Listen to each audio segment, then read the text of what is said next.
Did you used to have long hair? Yeah, I used to have very long hair. It's hard to imagine. Yeah, that is hard to Yeah, imagine. it's super. I like Chris, like Gokinaru, that level of long hair. Damn. So who are you? You're One Dime. One Dime. I am part of One Dime. You're part of One It's Dime. just me at the moment. One Dime is more of an idea. It's a concept. It's more of a concept. Be man. an abstract asshole. Mm-hmm. Have you publicly talked about what One Dime is? I mean, it's in the bio in the YouTube channel. It's like, I start off really like a kind of project just to do, what I thought was. So, do I want to give you a long-winded answer or give you a short answer? Short answer. Okay, it's really started just as like a project, sort of like art project of sorts, like a political propaganda art project. Mm-hmm. I already use that term, and You're a propagandist. well, that's what I thought when I started, and then I was like, what am I really doing propaganda for? Because eventually I started questioning what the left is, you know, not so much like why I left the left or Right. no, this So- is not me coming out whatever MAGACom, but like, you know, there's MAGA communist One Dime. at some point you got to consider it's like what are you promoting? Mm-hmm. And that's kind of Was there a my point? project shifted a bit. Was there a point where you were promoting a version of the left that you now don't agree with?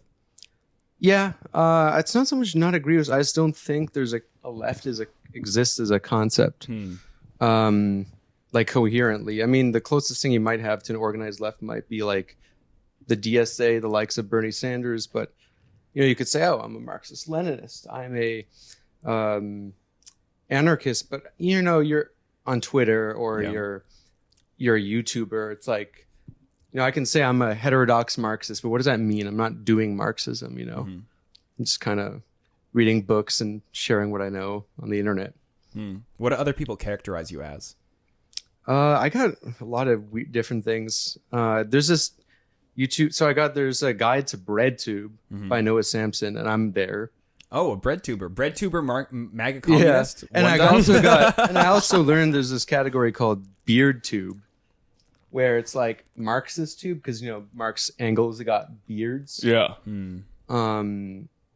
So there's that, and there's this guy from I forgot the name of the channel, but it's called Guide to BeardTube, and I'm there, and he's like, I think he's probably a Trotskyist or an Orthodox Marxist, and I'm like, certainly neither of those things, but I can see why, because a lot of people they think so. This is how like terminally online Marxist spheres go. It's you're either pro-Stalin. If you're pro-Stalin, pro-Lenin, you're an ML. If you're pro-Stalin, pro-Lenin, and pro-Mao, like very pro-Mao, you're a MLM or a Maoist. That's what we call off-left in the venerated political compass community. Whatever, yeah. And if you like Lenin, but you don't like Stalin, you're assumed to be a Trotskyist, because that's a Trotskyist line, or Right. Orthodox Marxist, And that whatever makes that you means. far left on the political compass, somewhere in the middle of the authoritarian-libertarian divide. For the political compass fans out there. So is Marxist-Leninism and just Marxism different? I would say so. Like Brogan's you're doing a lot get of work de-autismifying the idea. Yeah. I want to You know, predicate this on like I know nothing. I know barely anything. No, that's a good way to go about it. Well, a lot of people who label themselves these things don't really know the history of these terms. Well, Marxism, Leninism. So you're saying what's the difference between Marxism, Leninism, and Marxism? Yeah, is there a difference? Okay, so there's Leninism, which you know you could say is just Marxism, political Marxism. With the only thing Lenin really adds is the idea of the vanguard party, which is more or less how do you put the principles of Marxism, the transition to from capitalism to communism in action. Some people will be like, "Oh no, Lenin wasn't a true Marxist." I think that's horseshit. And I think people like that are just, you know, usually this want a narrative to say, what if it was Rosa Luxemburg, even though she was basically very Leninist Yeah. or whatever. And then Marxism, Leninism, people think that's just Lenin's thought. Are those people what you would call armchair Marxists or like ultra leftists? Is that kind of what you're getting at? No, actually, I think Marxism is not really ultra left. Like, I mean, it depends on the Overton window. Obviously, like in the Overton window, Feel free to it jump would in be when you're lost it would here. vary at far left. But I think in terms of the communist sphere, there's right, left, and center in the communist sphere as well. And typically the ultra lefts are usually considered to be anarchists, or sometimes Maoists are considered ultra left. So anarchists and Maoists are ultra left. People who want to rush the transition to communism, they're like, communism now, let's like build the communes, let's go revolution now. They're less about gradualism. So they're the revolutionary versus the reform. But there's also, there's the revolutionaries who think we need a mixed economy. We don't just jump to communism because maybe we'll starve a lot of people to death. Okay. I see why this conversation goes nowhere. Wait, so zoom out farther. Like, what defines a Marxist in 2023? Oh man, there's as many answers to that as there are Marxists. What defines a Marxist? Yeah, like someone on the internet says, like, I'm a Marxist. What defines him or her being a Marxist? Like, what are their opinions on the economy? Just like the broadest possible like Marxist umbrella. Well, so first I would say, is Ayn Rand a Marxist? No, I'm just kidding. One step at a time. Full disclosure, like, I mean, I wouldn't consider myself like, I only say heterodox Marxist if you had to like put a gun to my head as to what political tendency we'll exists. do that later. Yeah, and I would say like somewhere like a heterodox kind of Marxist, in the sense that I think Marx's way of there's two reasons why. There's his way of analyzing society through the lens of class struggle and the material conditions, I think, is a political framework, I think, is more correct than a lot of other frameworks relatively. It has its own imperfections, and also it has a conception of communism that I think is appealing, whereas I find a lot of conceptions of communism very unappealing. Mm-hmm. So Marx never really talks about equality. So, there's this idea of equality of outcome. I think that sucks. Like, you ever been in a group project? Yeah. Like, you know that there's levels of effort, levels of labor, levels of, the idea that everyone gets treated the same sounds terrible. Mm-hmm. It's also impossible. Mm-hmm. So Marxism's more each according to their ability, to each according to their needs. And it's also based on why do you want why do you want classless society? I need a lot, though. I need a lot, and I'm not very ability. I'm not really an ability kind of guy. You're just a needs guy. Yeah, I'm kind of like a hang around. Like, I'm not the group project. I'm asleep. Someone else is doing my work for me. Yeah, I really hope that this works out evenly for all of us. And you're still getting the A. A+. So like a meritocracy. Is Marxism real meritocracy? I think most would probably reject the idea that meritocracies easily exist, but I think it's closer to a real one. But that's also contestable. These things are very contestable. But the important thing with regards to the equality thing is like, okay, why do you want a classless society? It's important. Like, why? What is it good for? They say, oh well, freedom. Well, why is freedom good? That's a real important question. And one of the things he addresses very early on in 1844 manuscripts, he was about 25.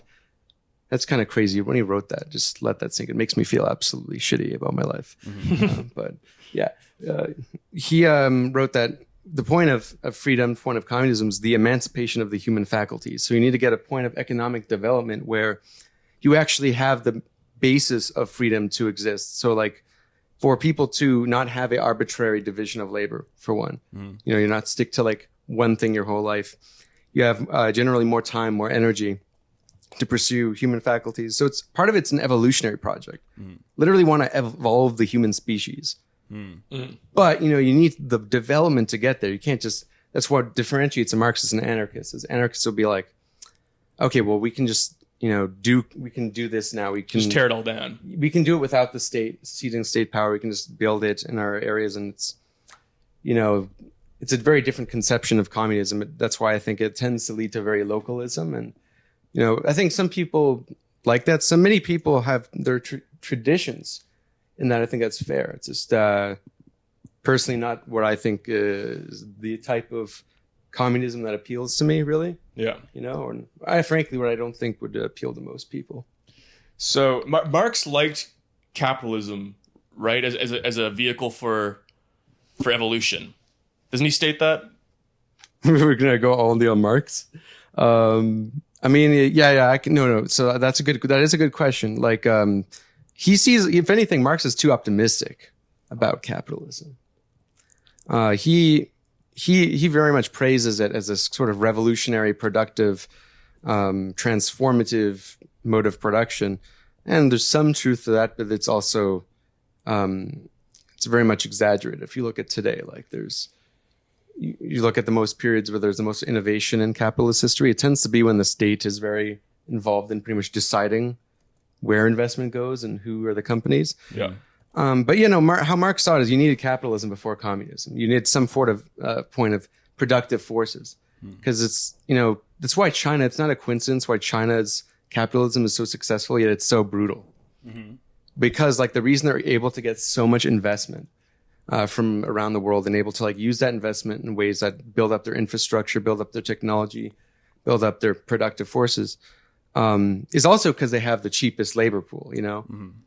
So it's it's a brutal process, but it leads to this kind of massive amounts of money. Whereas Soviet Union, they didn't benefit at all from capitalism being introduced, because no one was going to invest in Soviet Union. They're like, I want like laborers who will do work for pennies. Right. So it's this horrible contradictory system, but he sees that it has like a necessary historical purpose to get us to the point where we can evolve past it. Yes, that's why I thought only the countries where communism could be possible was in its time Germany, England, and then United States after they abolished slavery. If the left isn't a coherent, organized force, are you a leftist? I'd probably be. I mean, if you think historically, it's just when we say it depends what we think of all sort of different things. Like you ask a right winger what they think a leftist is, they think they think Justin Trudeau is a leftist, right? And Justin Trudeau's not a leftist?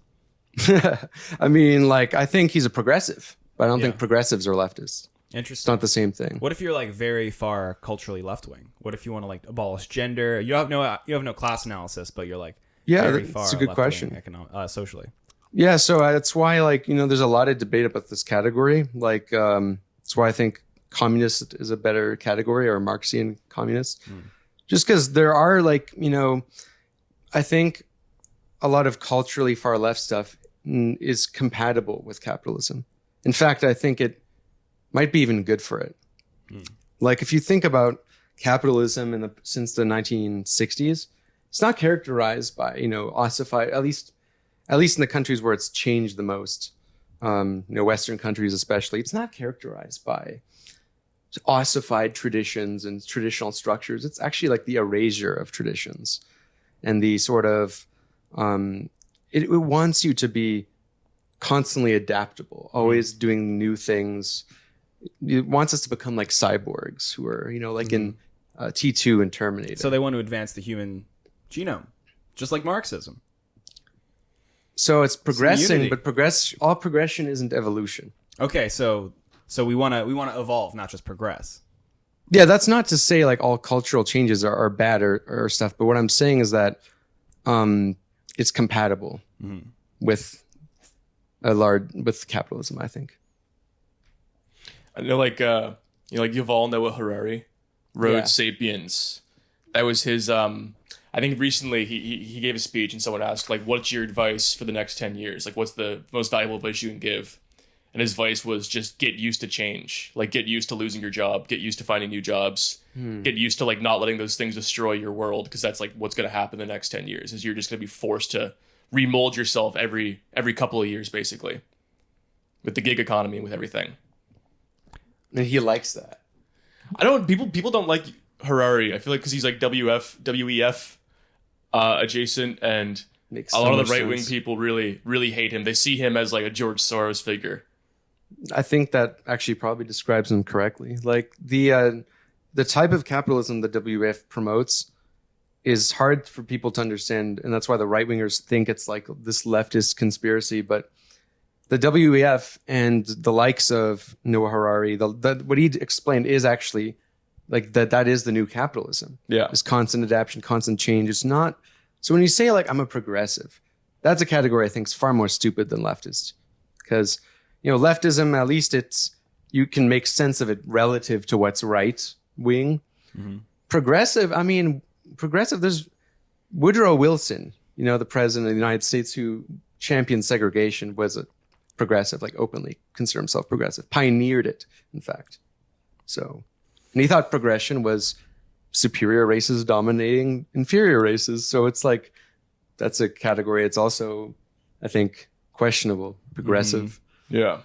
Well, that's so the discourse online is that there's a cultural right and a cultural left, and the cultural left wants to progress culture, and the cultural right, that sounds like a culturally right idea, like wants to go back or wants to enforce some cultural hierarchies. Right. Your name is 1D. Do you think that the political spectrum is actually one-dimensional and it's just communism versus capitalism? Yes. Yes. No. Do you think there's merits to other spectrums? Sure, of course. Yeah, it's very arbitrary. Because like a libertarian would say that there actually is only one dimension, and it's people trying to take my liberty versus my liberty. Yeah. Yeah, no, I would very much disagree with that. Because liberty for who? It's a class thing. Right. Because like you have liberty actually comes from aristocrats as a concept. That's the thing a lot of people don't know. It comes from aristocrats in the Renaissance in the 15th century, and then really, really repopularized by the British aristocrats against taxes from the British monarchs. So they're like liberty, because what they meant is liberty to treat slaves how I want and not pay tax. So, and we have largely that conception, but for capitalists. If you're like a worker, do you have liberty? You know, it's like it's work or starve. Yeah. That makes sense. I think we need a new conception of liberty for like the underclasses. What would liberty for the underclasses be? Like economic freedom. You know, Right. for example, you know, if you work at a workplace, the people who do the majority of the work should be able to vote for their manager, for example, or own a stake in that company, depending on how it's organized. Like, I think workplace democracy is a good start for economic liberty. You should also have like certain rights, like, you know, healthcare, education. The right to be educated should be like a non-debate, in my opinion. So that all sounds like an economic war. Yeah. That sounds like you are describing sort of a one-dimensional spectrum. But I think that will lead to a better culture. So like what I think for me, cultural progression isn't just merely destroying old traditions, because certain traditions, I think if they hold back human evolution, can be stupid, like divine right of kings. Why does Canada have a monarchy? What good does that do us? You know, whereas certain traditions, like, you know, the nuclear family is like an oppressive institution, but if you remove it and you don't replace it with something, you actually get something worse. Agreed. Yes. So you need like what I think is actual like evolutionary. What's worse? Pro culture is like you actually have a new idea of how the family is organized. I think the idea of like a tribe, the community is, this is the thing we've been discussing, right? Like so many people's mental issues Come from a lack of community? Exactly. So it's like, I think that concept, rather than this unitary, very like isolated family who lives in a box and has their cars and doesn't talk to other families, like, why not a that's whack. 10-person polycule? That's a community. What's a polycule? Brogan? Polycule, like a big collection of partners, like men and women who are all dating or married to each other. I guess my question is, what's worse when the nuclear family instead of like the nuclear family? What are you envisioning? Like no community, like Yeah. no family whatsoever. Right. I mean, you just get psychosis. Like, yes. Like I mean that pejoratively, I mean, not I agree. literally psychosis, but sometimes literally. But you can get all kind of problems. I mean, it's With that. we're Like a social animals. Yeah. single parent household where like the parent works 50 hours a week. I mean, yeah, single parent households are kind of famously known for producing. But what would solve that is a 10-person polycule. I maybe in theory, as a concept, yes, but like in practice, it's just too hierarchical. There's too much ego at play in a polycule. Mm-hmm. I think if you just get like 5 men and 5 women in a room, the men are going to start doing weird shit. If there's going to be a power imbalance naturally, right? For some people there isn't. Mm-hmm. I think with most people there is. There's plenty of people who can do polyamory effectively, but it's not common. You talk about being pilled. Mm-hmm. What does that mean to you, being pilled, pilling someone? Do I talk about being pilled? Yeah, you've mentioned it a lot, actually. Maybe to you. Yeah, I think it's like getting a lens in almost that sort of opens certain doors of perception, if you will. Like you have suddenly we're all like built on programs. Like ideology doesn't work by, I've seen the Zizek clip actually explains it very well. Like where he's like, ideology is not when you take the glasses off, because when you take the glasses off, you still you don't get any reality. You need to take glasses off and put new ones on. Mm-hmm. So it's like getting pills is like lenses. Right. So I think to see the world more accurately, I think it's better to have like a breadth of lenses as opposed to just deconstructing. Because, if you question everything. This is the paradox of like postmodernism, right? Someone like Michel Foucault or, those thinkers who are deconstructionists, they break everything down, but they're left with nothing. They're left with no politics. Are you saying we need a pill cabinet? Yeah, we need to make our own pills. We need to be like Walter White, but for ideology. That's what I'm saying. But so getting pilled, that's just getting one pill, right? It's not getting 10 pills. You're like, should you get pilled in as many different ways as possible and keep as many pills as possible in your brain?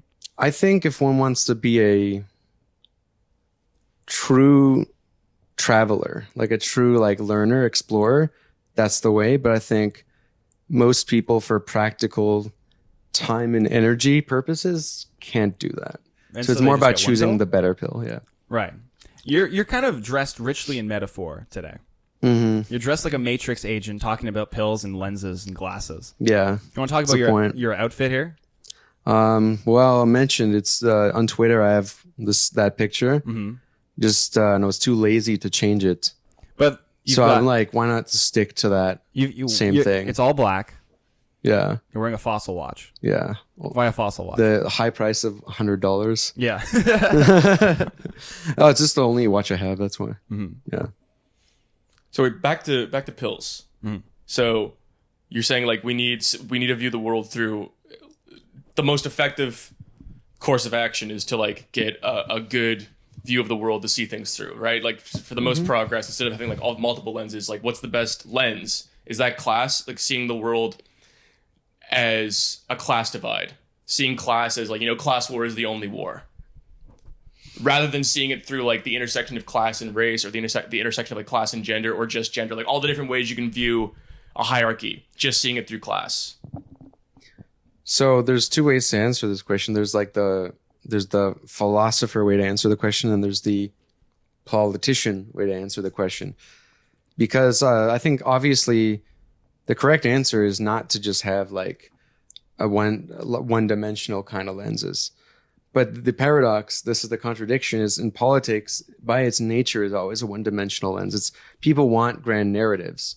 So if I were to tell you, what I try to do with the channel is more or less have two different things. So I have a little bit of a grand narrative that I give, but within it sprinkled, I show like there's contradictions within all of this, so that the careful watchers or the careful readers will see that like, there's more to be explored. This isn't like, I'm not giving you the answers. You have to like learn this for yourself as well.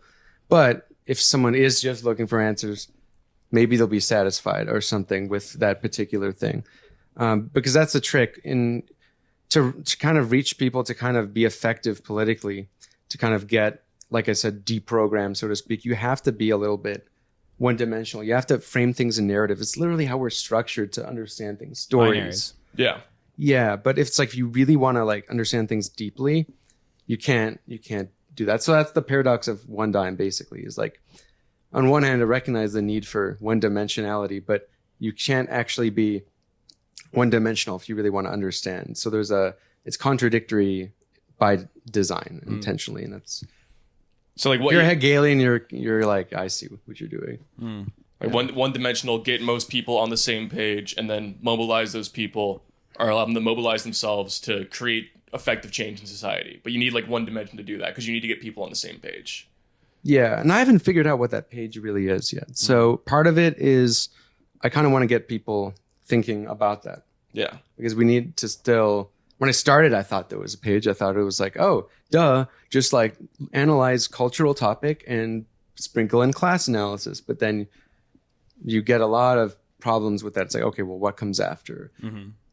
These people who I think agree with in terms of pure semantics, they mean different things by what I mean, you know, and you start to see these incongruities, you know, like, but so I think it's worth thinking those things through, but at the same time, you know, trying not to be too alienating, which probably doing a terrible job of that right now. But I don't know, I know a lot of academics who are very brilliant in thinking about this question, but they don't understand that you need like to be a little one-dimensional, a little have grand narratives to actually speak to people. Because it's not, I think you could say it's because people are stupid or whatever, can't handle the chaos of reality. But I think it's more like, you know, being educated is like very much a privilege. It's a time and energy question. I think, you know, you need to have time and energy to be able to really like sit down and think things through. Yeah, absolutely. There's a very privileged thing that you can do. Like even just going to university is extremely a huge privilege, right? Like being able to think about the world like multilaterally, like multidimensional is. Who pilled you? Who built me? So this, I think it's like a journey, you know, there's people usually have, I don't think anyone gets pilled by one person. Someone sprinkles a little bit of the pill dust.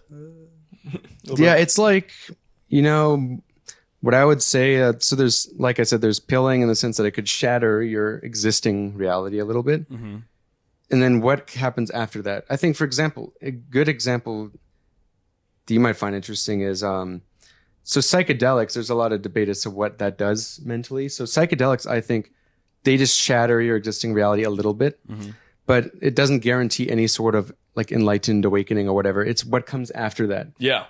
So like Joe Rogan, for example, he does a lot of psychedelics, but then you see he like almost is a chameleon. He changes his opinions based on who he's around because he has so many guests. So can you imagine? Well, it's natural, right? But like, you know, that's the thing. You got to be careful, I guess, who's like, we're all products of our environment. We are what we eat. So you got to be careful with what you consume, I guess. Because, you know, if you do psychedelics and you watch, I don't know, Adolf Hitler or something, like you might get pilled by that. And it's like, that's not good. Right. But too open-minded. Yeah. Yeah, exactly. You can be so open-minded that you're like a Savola sponge. Julie Savola, famous right-wing traditionalist, but also clearly on some hallucinogens. Yeah. Seeing the spirit of races.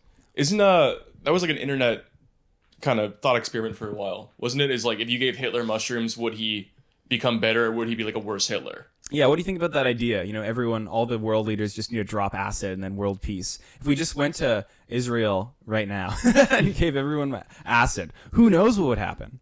And then a Palestinian comes with a boombox playing Imagine by John Lennon. Oh, man. Well, it's a great...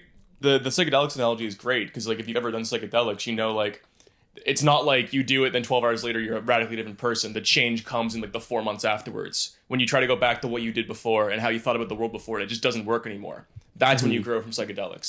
That's when it becomes important. I can sense you actively trying not to talk about Lacan. Oh, I didn't actually think. Because like that's like a real. Like, I honestly didn't think of Lacan. The real breaking through. Yeah, I mean that would be a way to describe it, but you could describe it in a lot of ways. Like, you know, Deleuze, right? Right. You tried that kind of deterritorialization. Oh, okay. You know, I don't know anything about Lacan. If you want to go into that, I actually by all don't. means. I actually don't because it's like that'll be like too long. Yeah. We'll I be actually here, don't. we'll be here all day. Yeah. But you said. Sort of asked a question there. I forgot exactly what it was. I don't know if it was. I want to talk about the real world. Okay, what matters? Views and likes on the internet. Why do you think the deficit myth is a pill people need to hear right now? Why do you think that? I mean, you got the Hassan shout out. Yeah. Explain that first. Explain like what's happening to you right now briefly, and then go into it.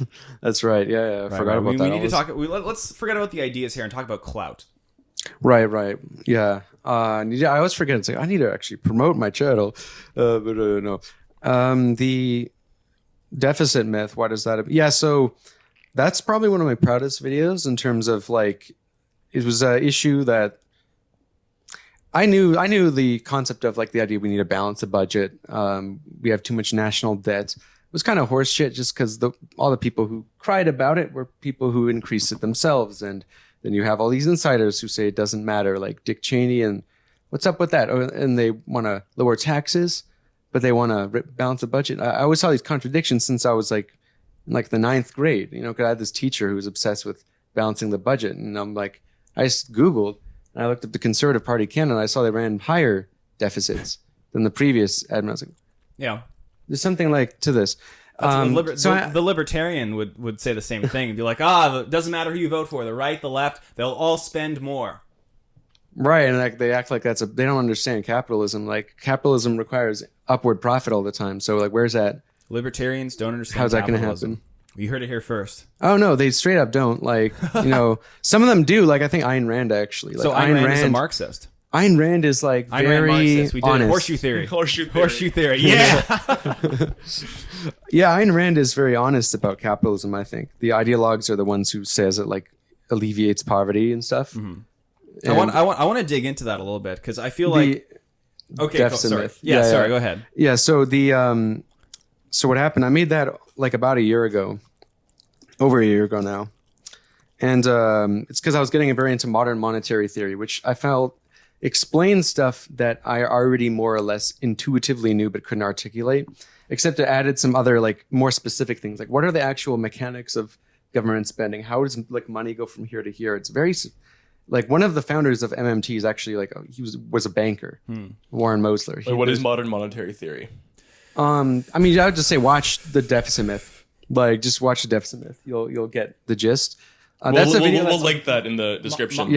I'll explain modern monetary theory in a very concise way. Oh no. So basically, imagine a sink. Okay, now you turn the sink on, and the water is money, but then there's a stopgap, and that's inflation. And the inflation event, eventually, you don't want the sink to overflow because then that's too much money. Yeah. But then there's a toilet as well. And there's something going on with the toilet. There's like amount of water in there. And basically, you can print as much money as you want and it doesn't matter. Okay. Thank you. Yeah. Easy. I get it now. Yeah, that's pretty much it. Watch the deficit myth video one time. Link in the bio of this. Link in bio. Link in bio. Yeah, that's not actually what it is, but you know, That's pretty much it. It is, yeah. They turn on the tap, Money money comes printer. out, and then you put your mouth in the tap.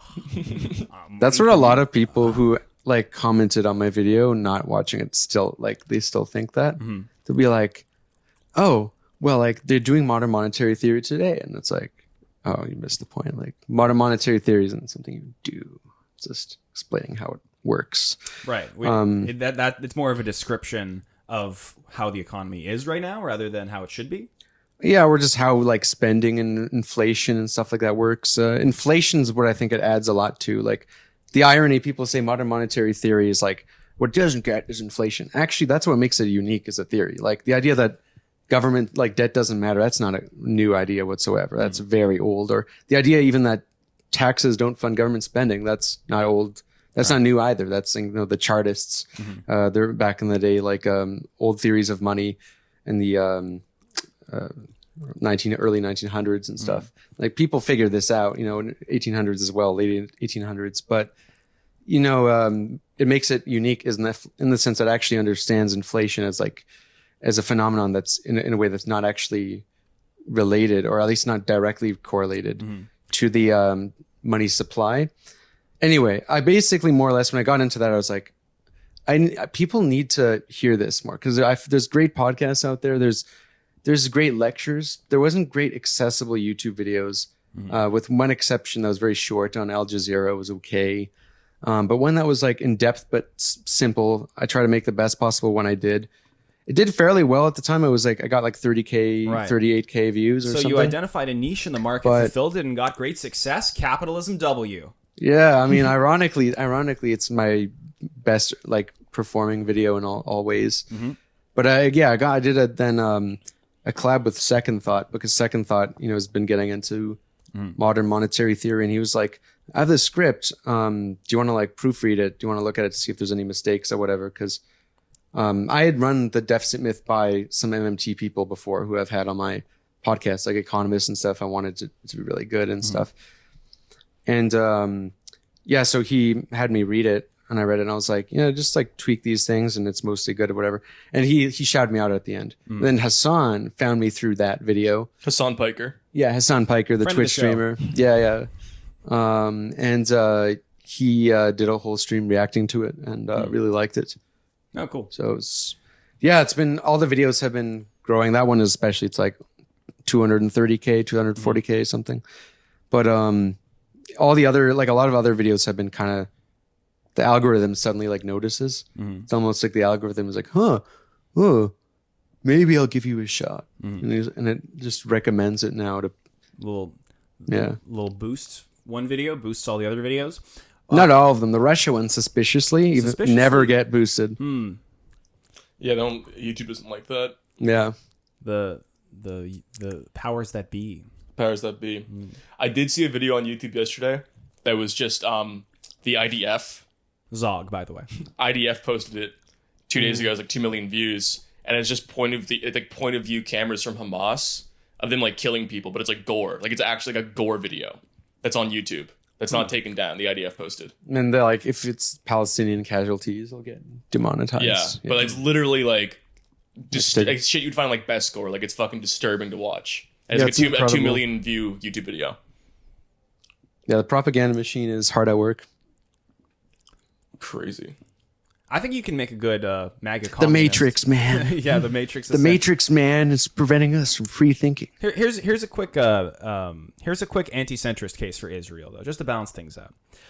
So the race of the Jews is inherently left-wing and socialist, and so that's why we need to protect them. They're our best bet of building communism. Good build up there. Good dramatic effect. Okay, so I want to talk about right-wingers, kind of like pro-capitalist people. I've noticed there's a sort of rhetorical change in how they talk about capitalism, which is like, it's almost like a Marxian analysis, but just like we should be on top. And we like someone like Andrew Tate. There's like the rich people and there's the poor people, and you want to be a rich person for that reason. How do you, if you're like saying the same thing in a way as like our Ayn Rand, but from a different perspective, like how do you talk to like a young person? Same thing about what? Like if you're making the same analysis of the economy, which is that there's rich people and there's poor people, and the rich people exploit the poor people, if that's what we're essentially saying. How do you explain to someone that you should be on the side of the proletariat or the left or the communists or the Marxists or whatever you want to call it, instead of being like, you got to grind, you got to hustle, you got to get to the top, you got to become the guy that exploits the other people because that's where you want to be and that's the only way to do it. Yeah, that's an interesting topic. Andrew Tate is a fascinating character. Like, I actually had not heard of him till Gokanardu, because he's working on that Sneeko video. He's coming out. He's shown me all these red pill people. I think I heard people talk about Andrew Tate, but I was like, for sure, I don't really see what's unique about him. Like when I saw the clips, I was like, oh, just like prototypical like misogynist red pill shit. But then I started watching more of his stuff because Gokanardu was showing me like, no, this guy is like more viral than he's like at one point was the most talked about person on the planet. It's like, yeah, he was the number one Google search for like 5 months. So I'm like, there must be something he has captivating. And I mean, it's exactly as you described, like his sort of economic analysis, if you will. It's very different from the likes of Shapiro or Jordan Peterson, which would say capitalism is the best possible system and it alleviates poverty and it's meritocratic and equalizing. Yeah, and it's like the market will work itself out. Or, a libertarian case would say, no, it's not working, but it's not because we don't have enough capitalism, right? Or we need less state. Whereas Andrew Tate is just, I saw this clip where he's like, how to exit the matrix. It's Andrew Tate explains the matrix. And it's quite fascinating how, I mean, in the surface level, Marxian, he is like, he was like, there's rich people, there's poor people. But it's not just, he didn't just say that. He says, you're either a wage laborer or you're a person who profits from wage labor. Mm-hmm. Like he straight up just says it directly like that. And he's saying, do you want to be a wage laborer? You know how much that sucks? You know how alienating that is? And I'm like, this is coming out of like, anyway, but his solution is, just become the wage exploiter, but not just be a wage exploiter, but the system doesn't reward, virtue or whatever. He's in many ways telling people to be like a scummy type of capitalist, because he says like to be a true elite, you need to be part of, he says like them, or the elites, what I think he means by that. It's very hard to understand what they mean by that, but I could guess like people who are by birth, by these big families, who are born into wealth, they're born into connections, they have all that, and then for the rest to get successful, you either have to be a very smart entrepreneur or whatever, or you have to be cutthroat, Machiavellian, any means necessary. And he's like very blunt about that. I mean, and I think part of why he's getting targeted is because he's giving Romania like a bad image, because he's saying like, look, I'm a criminal and I'm successful. And Romania is like, this is a bad advertisement for a country. Yeah. We got to crack down. So he's right when he says the Matrix is cracking down on him, but it's not because he's promoting shit-saving men or whatever. Like, yeah, it's men's not like liberation. Bill Gates it's not that. picking up a phone being like, okay, shut it down, Yeah, they're not like, it's not for speaking the truth. It is actually for speaking the truth, but not truth about, I don't think, masculinity. It's more about like, he's just straight up saying like, I got away with crime and corrupt, like straight up crime in Romania. And the Romanian government, if any government was smart in preserving its own power, they would be like, yeah, because he's like the face of Romania. He's like the brand of Romania right now. Is Andrew Tate. No one thought about Romania. Okay, so until him. So let's say there's a young, impressionable 15-year-old watching, and they hear an Andrew Tate argument about the economy, and then they hear a Marxist or a communist or a leftist or whatever you want to call it argument for the economy. Why should they align, I guess, with the working class or the leftists and over just like grind, and then try to get to the top 1%? If they think, if you kind of want to be a doomer about it and be like, nothing's going to change, this is just the way things are, and things are only going to get worse, why not just climb to the top and kill everyone in your way? Well, I'd reject the terms of that question. So in terms of like the leftists, I mean, depends on the Marxist, the leftist. There's a lot of people who would carry that and say things that I wouldn't like. Why should what I think what you're asking though, more importantly, is like what reason should they not be like buy into the capitalist realism? Is that kind of more or less what you're getting at? So I think you can actually accept both truths. So you can accept that we live in capitalism, and to do well, you have to succeed in capitalism to some degree, while being aware that being like, for example, if you're a landlord by profession, that kind of puts you in a compromised position. Like if you actually do genuinely want to advance in emancipatory politics, that will put you in a compromised position. But the idea of surviving in capitalism and having to make it, that's this, you don't have to. It's socialism is not a poverty cult. I mean, take it from literally Marx. Marx invests in stocks, bonds, with Engels' money, and Engels was a factory owner. I mean, just it says something kind of interesting. It's why like people will say Hassan Piker, right? He, how can he be a socialist yet he has money, he has house. Was it champagne communism? Is that what it's called? Champagne socialism. Yeah, no, I mean it is champagne socialism, but they act like that's can't exist. I mean, this word champagne socialism came from like I believe France, because a lot of socialist intellectuals would often come from good backgrounds. Right. It's actually the case with a lot of revolutionaries. Like Castro's dad, I believe, was a landlord, and Mao Zedong as well.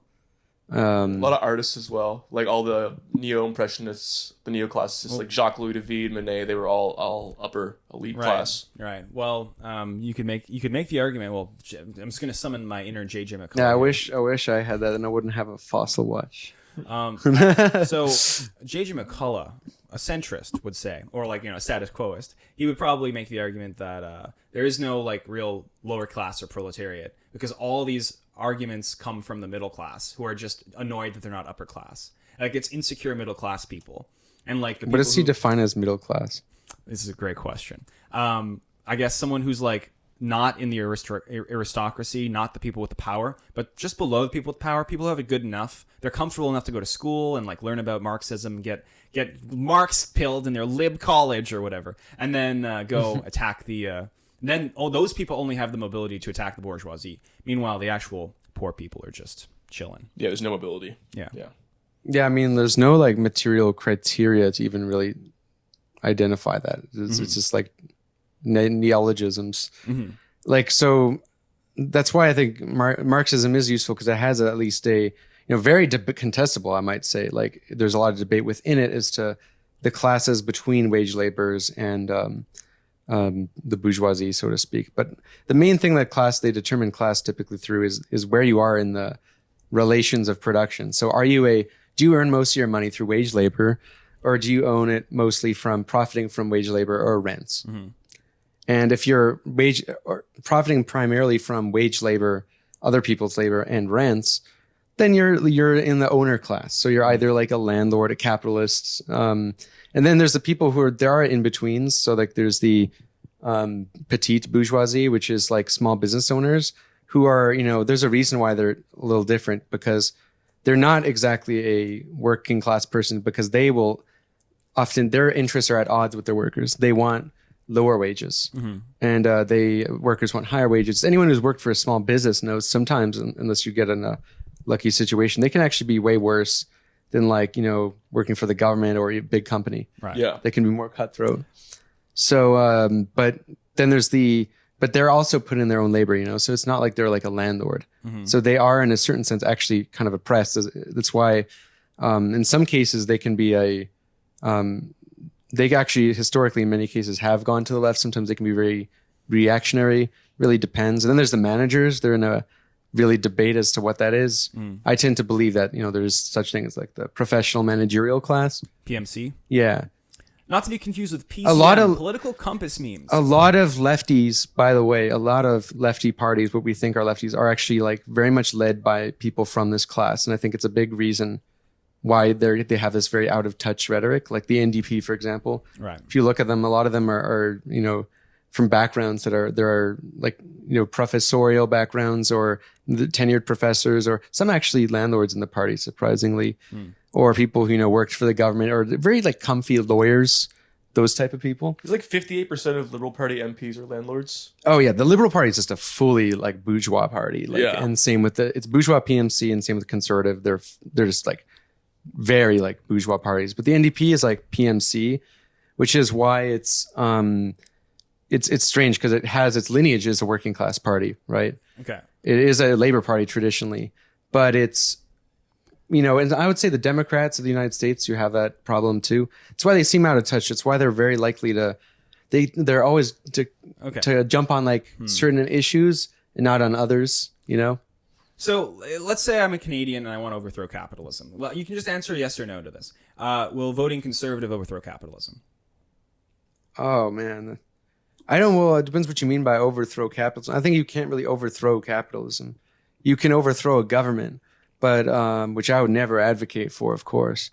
And you can in capitalism, it's more like you go beyond it, and it's like it's going to be a gradual process. I mean, every country that's tried to abolish capitalism has failed at it. Like Mao Zedong with the Cultural Revolution was pretty much one of the most aggressive attempts you could ever conceive of, trying to get rid of capitalism. And what did it lead to? Literally after his death, they brought capitalism. I guess what or Soviet Union. I guess what I'm getting at is I'm sensing a bit of an electoralism black pill here, where the NDP is professional managerial class, the Liberals are landlords, and the Conservatives are right wing.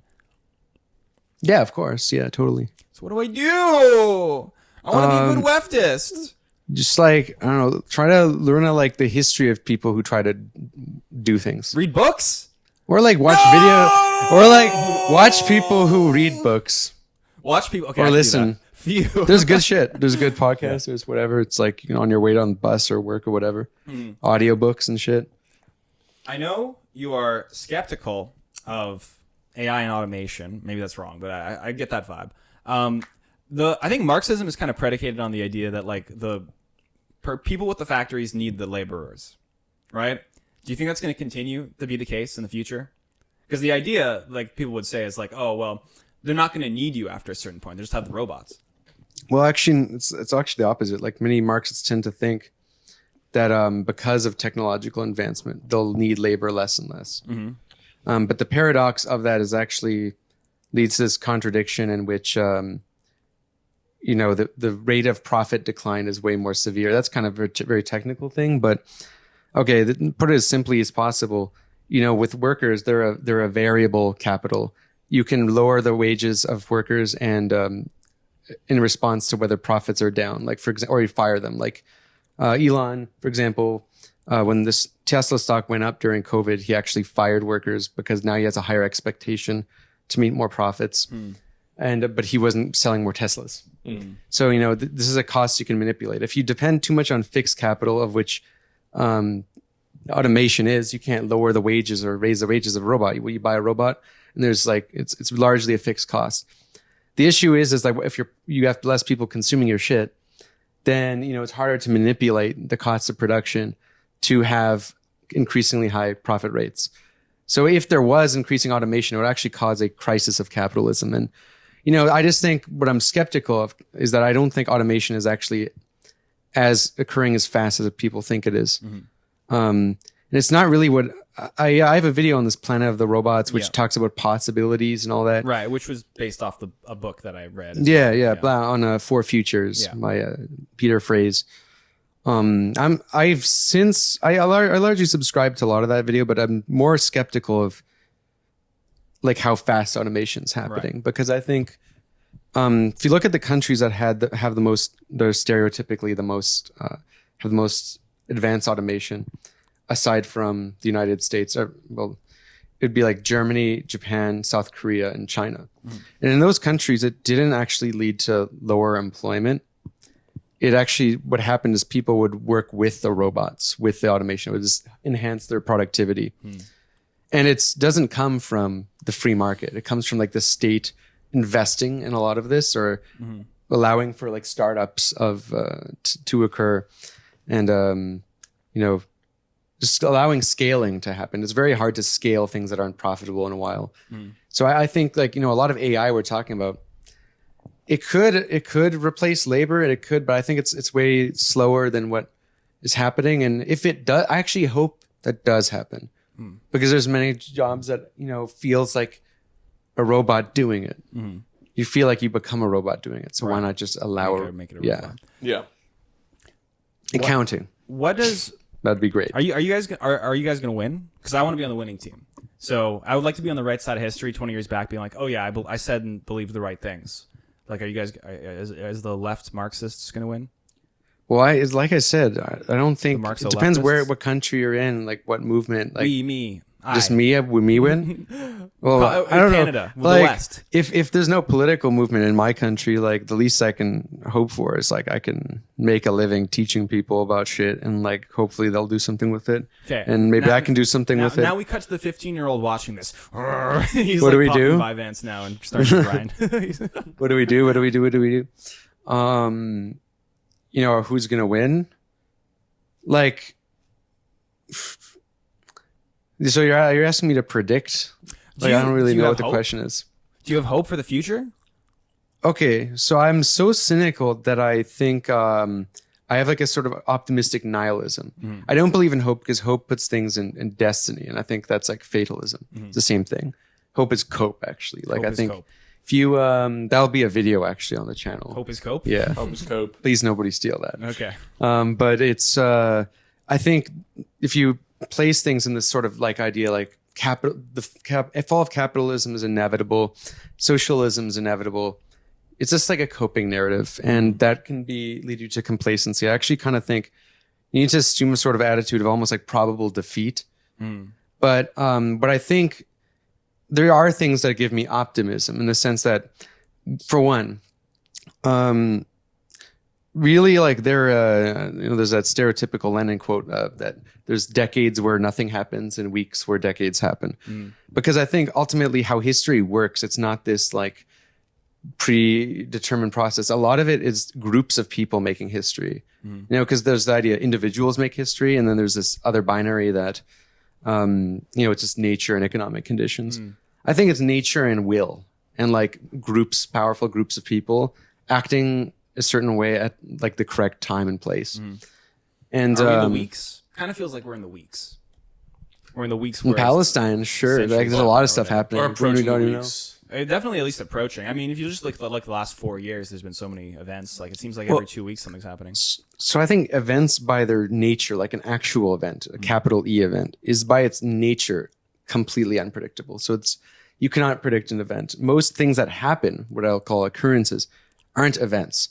Because like, like there's stuff happening all the time. It's not an event. An event proper is like something that disrupts the logic of the worlds.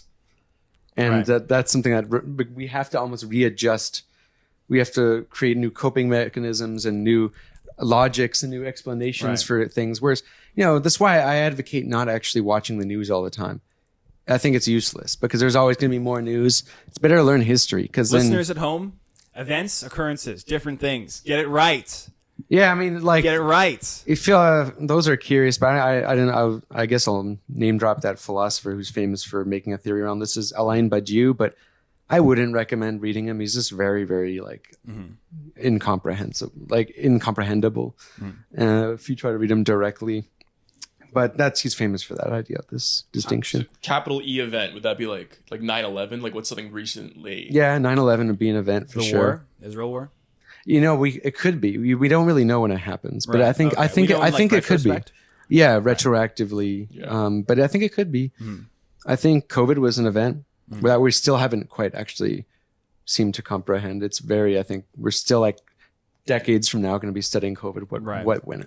Yeah, it's a very complicated event. I think that's why it led to so much confusion and conspiracy because people rightfully are confused because they the so-called experts also have a very hard time explaining not just the virus itself, but why did governments respond so poorly to it?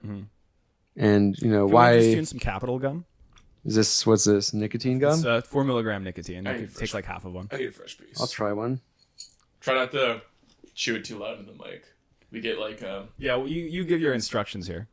We just get disgusting complaints about that. I can imagine that. That's actually no. You had one where you basically put it in your lip. Or something. Yeah, chew it till it's soft and then gum it. This can make me like Ben Shapiro. I'm already tend to talk fast. Well, gang. Sorry. Fun fact. Hating chewing sounds is a gene mutation.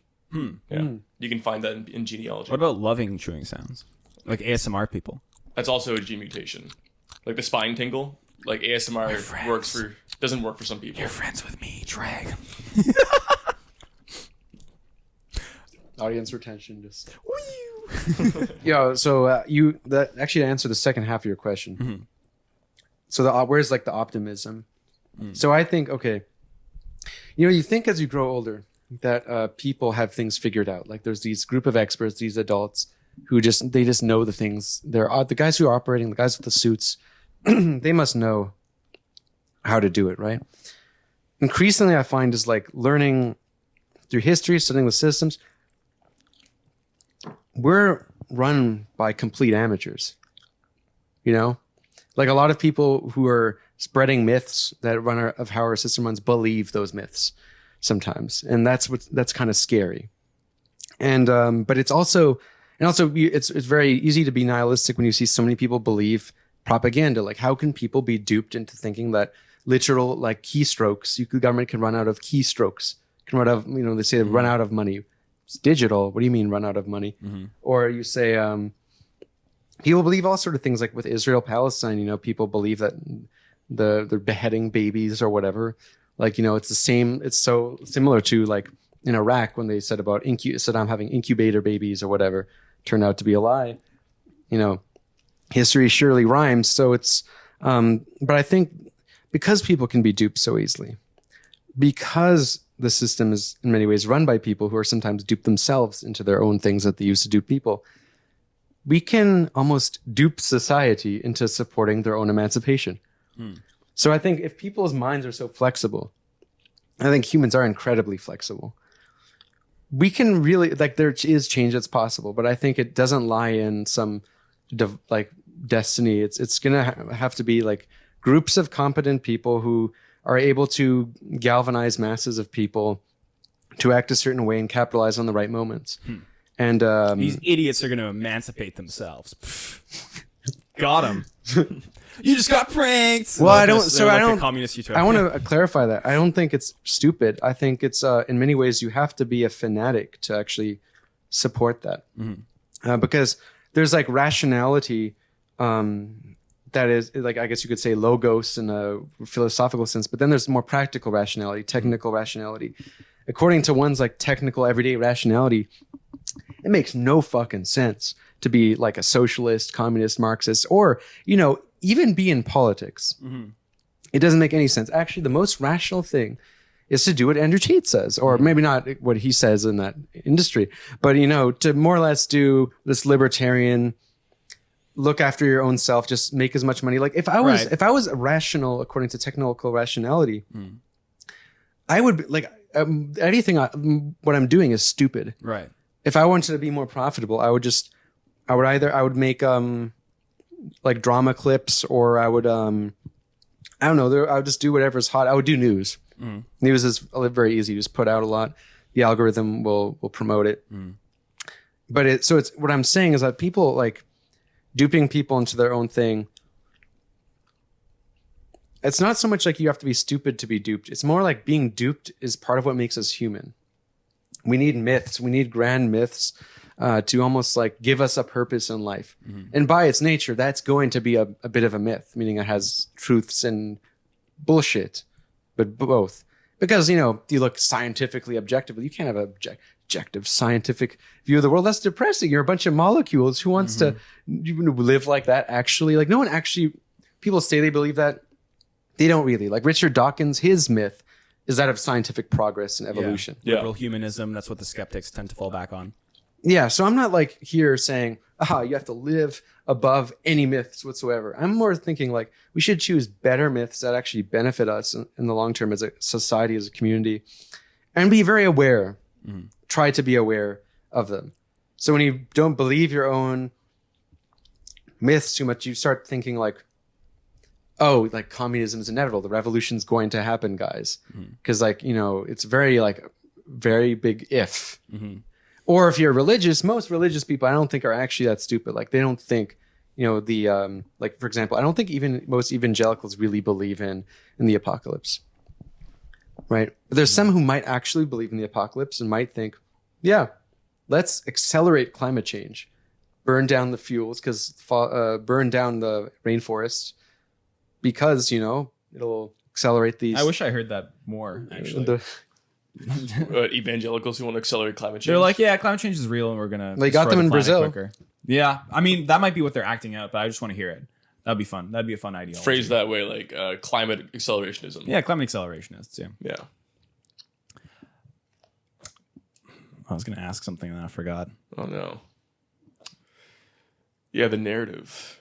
I threw a lot at y'all today, with that last part. But it is why I think it's not like hope or not hope, if that makes sense. It's like there's always possibility. There's always contingency.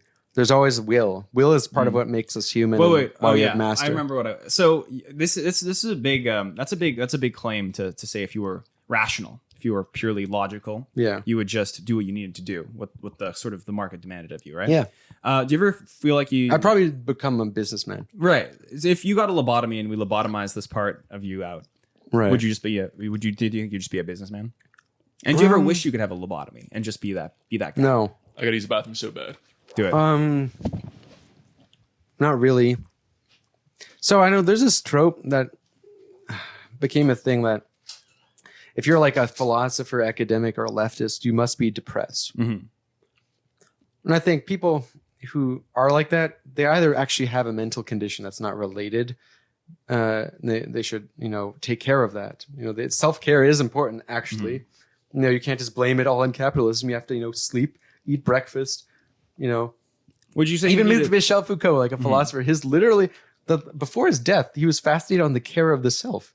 He was interested in the Stoics. Right. That's actually a famous one of your quotes. Put your room in perfect order before you go about criticizing the world. Right. Yeah. You know. So I'm actually Jordan Peterson. Yeah. So okay. But I think what I'm trying to get at with that is you don't have to just be depressed by learning about the world. I think there's a certain degree of desensitization that comes.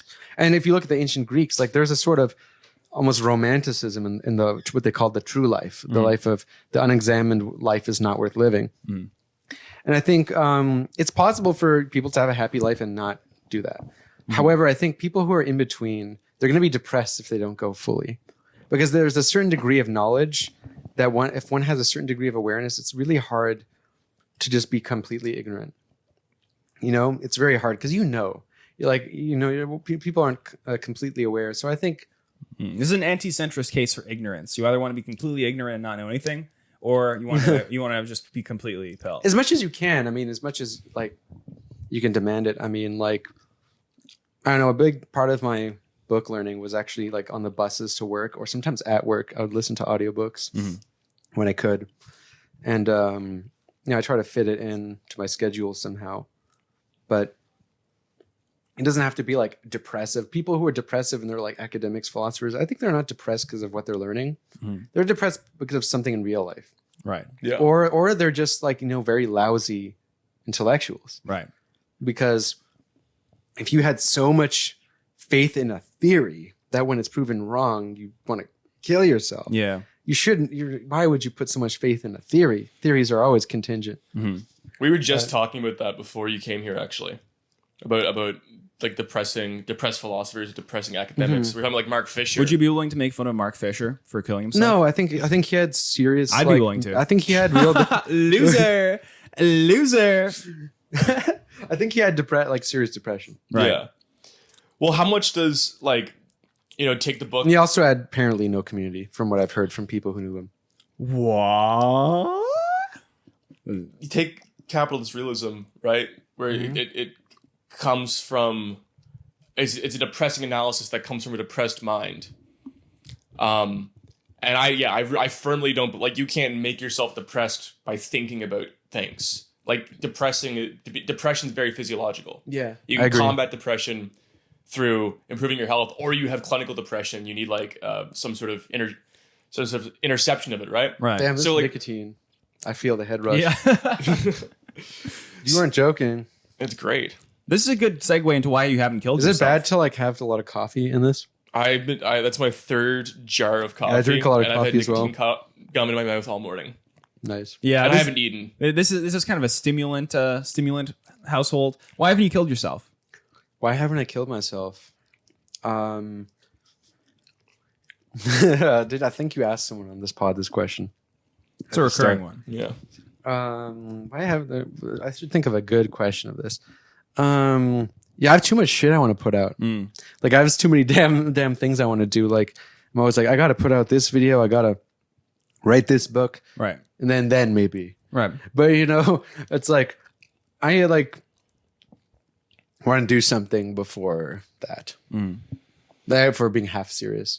In all seriousness, I have no reason to. I think my life's fairly good compared to most people. I mean, we live in a good country.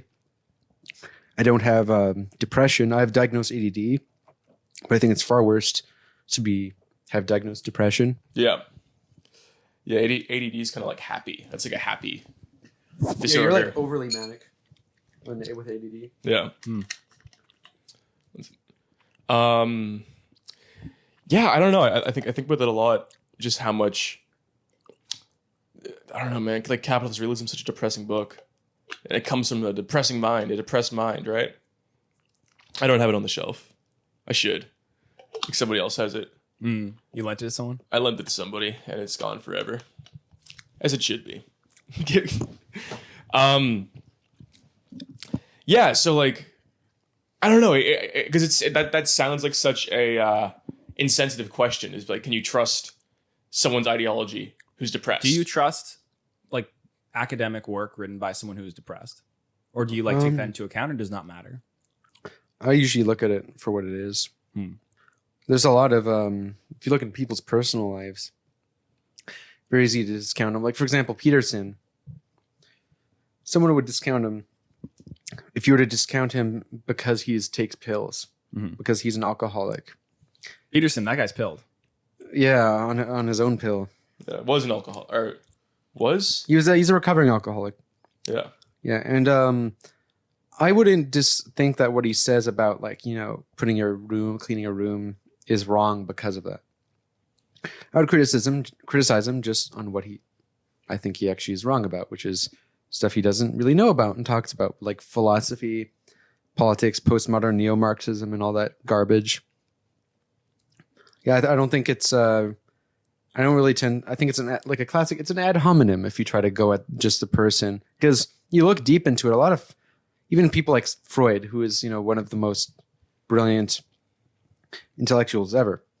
He snorted cocaine. He was a questionable guy apparently. I don't know. Yeah. So like Lacan basically would sleep with people's wives in limousines. I trust him more. That makes me trust his ideology more. Yeah, Rogan's eyes lit up there. Well, that's the same with like Nietzsche. Like I love Nietzsche. Nietzsche's the opposite. Got like nothing. Yeah, nothing. Like he's one of my favorite authors. He's an It's incel. all Nietzsche's about power. an Yeah, exactly. And he went insane from thinking in the twilight of his life. Lost his mind as an incel who was just like sickly for most of his life. Yeah, Kant, short guy, furiously writing his books. That's how you have to imagine when you're reading the book. You have to imagine the guy writing it like this. Yeah, when you This will get me laid somehow. I don't know how. Yeah, when you read Nietzsche, you have to picture like a frail, depressed man in a dark room at 4 a.m. who hasn't left the house in 4 days writing that. You have to. You got it. That's what it came from. That's philosophy too. Philosophy too is you have to take that into account. Yeah, take the author into account instead of plucking the ideas from the aether. Yeah, like they're pure, clean things. I guess it's insensitive, but it doesn't have to be insensitive. Like it should be considered. We should call this episode crapitalism. Capitalism, schmapitalism. Yeah. Continue on why you're not going to kill yourself. I think I cut you off. Or continue on that thought. You can continue on whatever thought you want. Nicotine's hitting me hard when you ask me that question. And I'm like, maybe I should kill myself. Yeah, I was like, now I can feel like killing myself right now. Actually, just gonna end this Nick rush. But you actually asking? Yeah, did you? I cut you off. I don't think you I think you explained yourself pretty well. Mm-hmm. Yeah, I'm satisfied with your answer. Too much to do. Yeah, too much to do. I mean, that's your narrative. That is a lot of it. Yeah. Got too much art to make. Yeah, that's a great narrative to have. Yeah. I got too many video ideas, man. Like, they're all sitting there. I'm like, fuck. For me, the reason I haven't killed myself, capitalism. You haven't made enough money for the system. I haven't made yet. enough money. For you or for everyone else? I need to beat capitalism and then kill myself. That'll be the greatest artistic statement ever. Have like $1 billion. Yeah. And as soon as I make my billionth, kablang. Kablang. Put down. But the $1 billion will just be in fact, actually, you take a 2040. racing piss. Go ahead. Yeah, due to the water that this nicotine made me drink. Yeah. All one. It's true. It's good to keep yourself hydrated. Yeah. I don't have too much coffee. I keep using the bathroom.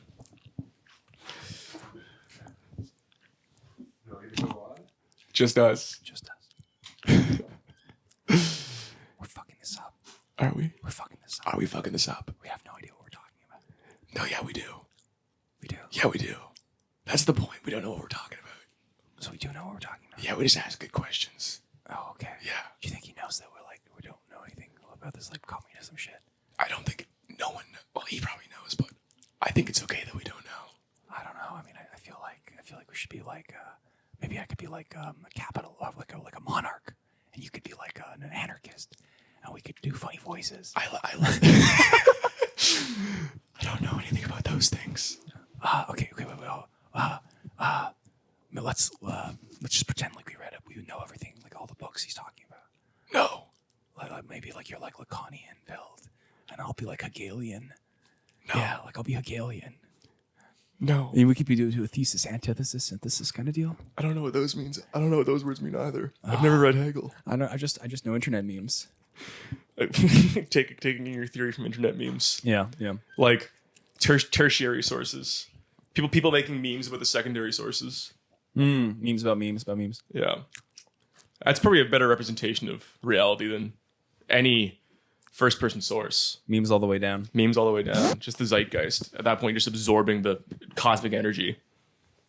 Why do you think you're getting zogged about Russia? Oh yeah. I mean, yeah, it's not hard to put two and two together. I think the YouTube algorithm, how I notice it works, is it prioritizes authoritative sources for like contemporary news topics and things that are search. Like if you search something that's in the news, you'll only show authoritative sources, so like news media companies. And if it Turkey's cat. Kurzgesagt, and Ben Shapiro.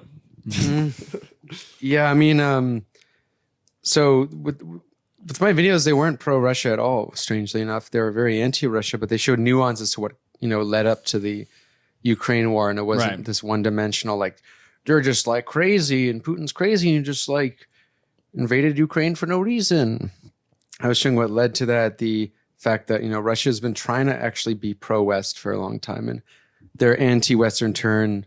It's part of a long process, which I think is a lot to blame on the West for failing to do basic diplomacy with Russia. Okay. It's actually in their own interest to do so because Russia is natural enemies with China. They're naturally competitors where they are. Okay.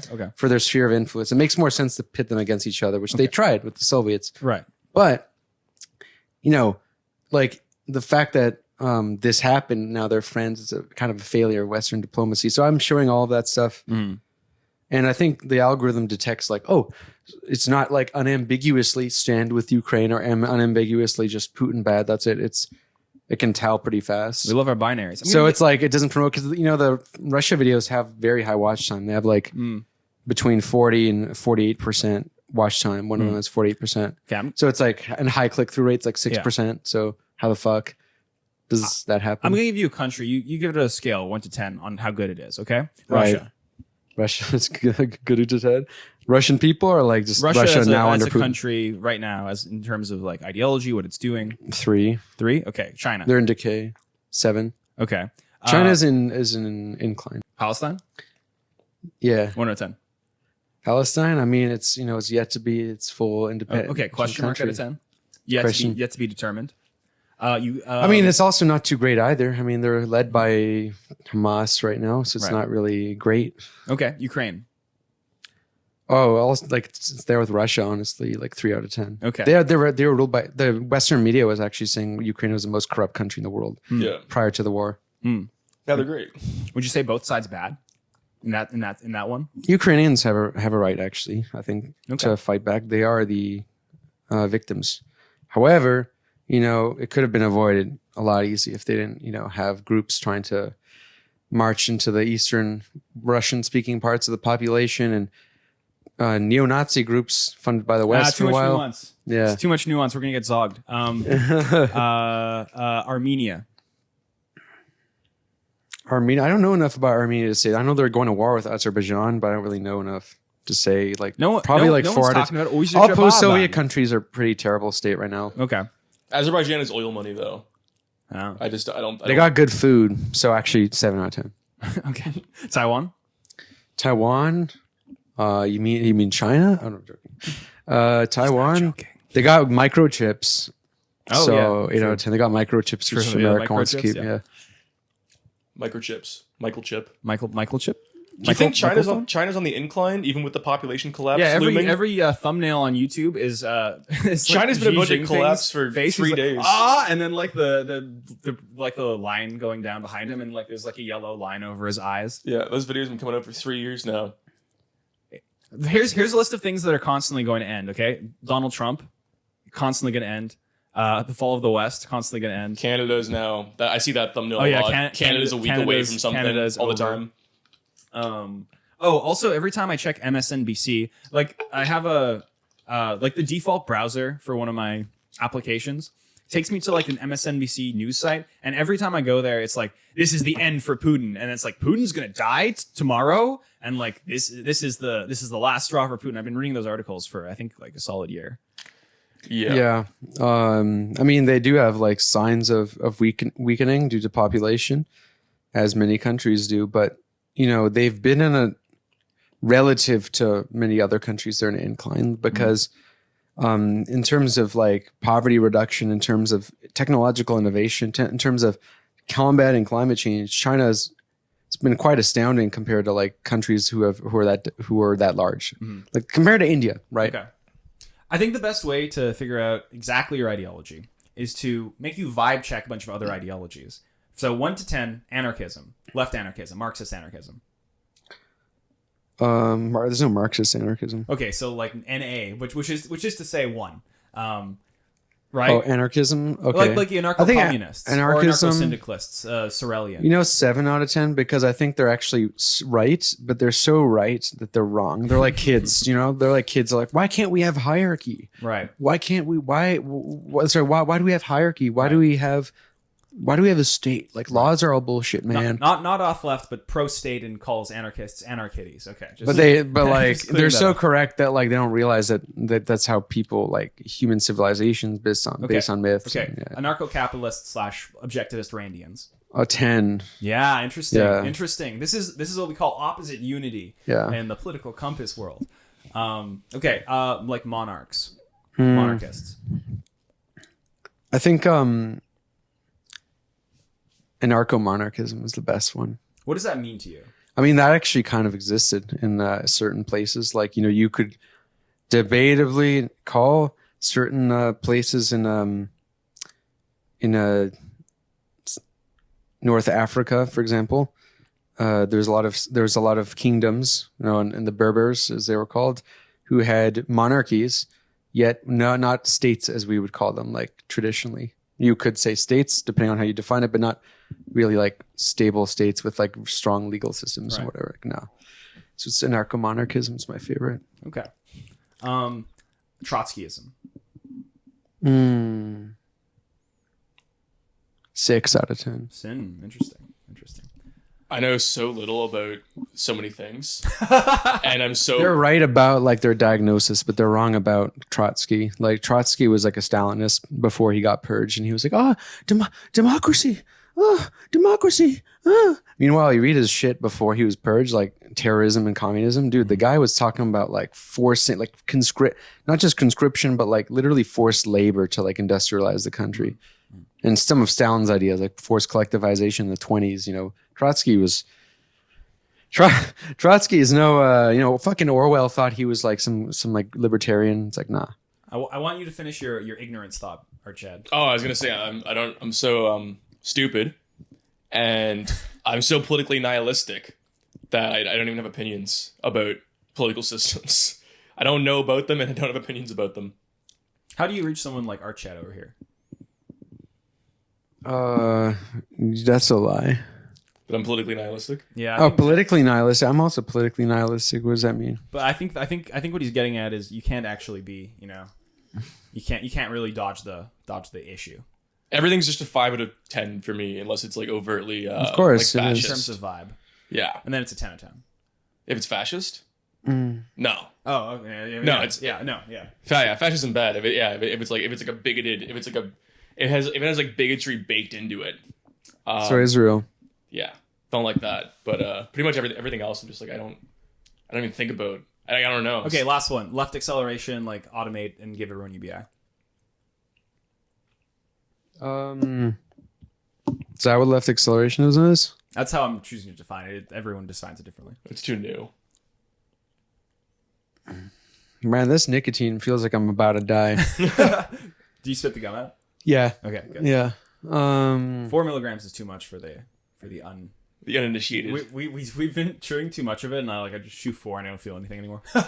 Yeah, I have so much tolerance to drugs right now. Yeah, Yeah, I was like, you should have packed like an L-theanine or one of those things that combats. we have L-theanine. Oh, you got Want that L-theanine? shit? I would love that shit. Okay. I'll get you an L-theanine. Yeah, that shit is. I take that when I have like too much coffee, and blood pressure be high. Yeah. 'Cause I can feel blood pressure be way too high right now. Well, he's getting you some L-theanine, though. You have to talk about. There's that book over there. That's kind of the left accelerationist Bible. Demand full automation to your right, behind you, right next to you. So I think. Yeah, that- I've reviewed that book. Oh yeah. actually, Okay. On my top 10 books of the year. Which Probably need like 2 of these, honestly. That's 250. It's like the biggest dose. Oh, nice. Yeah, gotta have the L-theanine. gotta have the L-theanine. It's not a horseshoe theory podcast unless someone's having a blood pressure heart attack. Yeah, it's a normal day at work. Yeah. Okay. I think we can probably wind down. We've done an hour and a half. Well, maybe like just sound like left accelerationism for a little bit Okay. because So here, give me the book. you look here because that's We're gonna sit on it. that seems like for me that seems like the only thing that we're going to inch towards slowly over like 50 years is left accelerationism, UBI. And then I was thinking about this earlier just to like contrast that, because if you look at, like, you mentioned the middle class and how it's all is middle class critique because they want to be upper class. So Peter Turchin, who is his main thing is like trying to make grand theories about cycles of societies, how there's like a boom and bust period over 250 years. And when the bust period starts, his claim is that it's because he calls elite aspirants is what you are, like, analogous to the middle class, is people who are all competing for seats at the elite table, but there's not enough of those seats. So you have the middle class who are, like, for all intents and purposes, fine. They have everything they need. All their needs are met. They have a bit of upward mobility, and they all want to be politicians or Senate seats or famous or CEOs, right? They all want those positions, and not all of them can have those positions. So even though they're all right, if they don't get to become elites, they become disenchanted, right? And they start going against the system because they feel like they have been cheated. So is the solution, rather than try to give everyone this upward mobility, the solution is to, like, venerate the middle class, where, like you said, the middle class has more rights, or has more, like, you know, like a democratic system where they're voting for their managers, where being middle class is great. Like, everyone wants to be middle class. Not everyone wants to be an elite. This is the part of the podcast where JJ McCullough's head explodes and he starts writhing on the ground. I'm sorry, JJ, when you're listening. Well, take it from, like, one of the high priests of centrism, Francis Fukuyama, and a history. He, in his book, The Political Order and Political Decay, he actually thinks the success of, like, many modern advanced societies pretty much is predicated on the maintenance of a middle class. Yeah. And once that breaks down, you know, you get class struggle and you get class conflict and you get overthrows. It could, well, I mean, it could be, but I don't think it means that overthrow is necessarily good. Like, you could get it coming from all angles. Like, I mean, Germany had fascism coming from the 1929 crash. Don't you think a middle class society is more likely to choose fascism? Yeah, no, it's possible. Well, no, it's not middle class society. It's what's there. The reason why fascism happened in Germany is because the German Revolution had failed before, or failed and then was eviscerated after communism lost popularity. People are like, huh, National Socialism. MAGA communism. Let's try it, you know? MAGA communism. Let's try it. But I think UBI, I'm not a big UBI guy. No? I would take it. I mean, hell yeah. But it's not, I don't think it's ideal. Like, for an ideal society, I think it's better to have universal basic services. Yeah. So you have affordable housing. You have affordable services. You also get, like, guaranteed jobs. I think we need to actually start dignifying labor and paying it well. Like, you know, we need actually more, if anything, like, good manual labor that's dignified and paid well. Like, we need better infrastructure. We need to, you know, transition to a sustainable economy. We need jobs and meaning and stuff. You give people money now. I mean, like, look at COVID. People got stimmy checks and a lot of people spend it on, like, crypto or bullshit like that. It's like, the reason why I think UBI could be interesting is because I think it'll accelerate the contradictions of capitalism, because a lot of people will protest because they have the time to. Yeah. Or the leisure to walk away from their jobs. Yeah. You know? Well, that's another. That's what happened during COVID. Part of what happened. Yeah. Like, people were able to do that. People were able to strike. That's why I believe they're raising, like, a big reason why they're raising interest rates now. They say it's because of inflation. Hasn't really lowered inflation much. Another definition of left acceleration.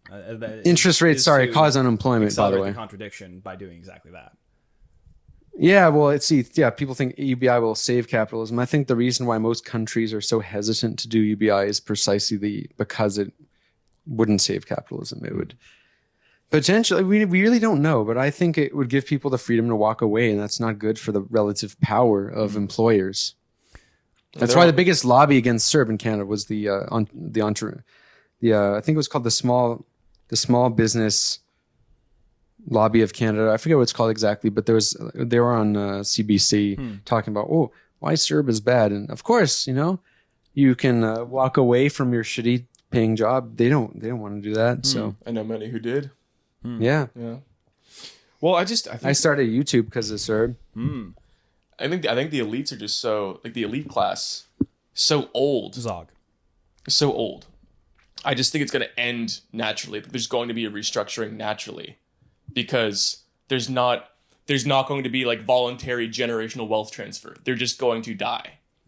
I think that's how it's attack. He's gonna die on the podcast. No, it's like something feels weird, but it's like not even in the heart; it's in the head. Mm. Yeah, it's the head is like just a buzz. Well, just a little buzz. we made him Nick sick. Nick's. Well, it's also because like a ton of coffee and Oh yeah.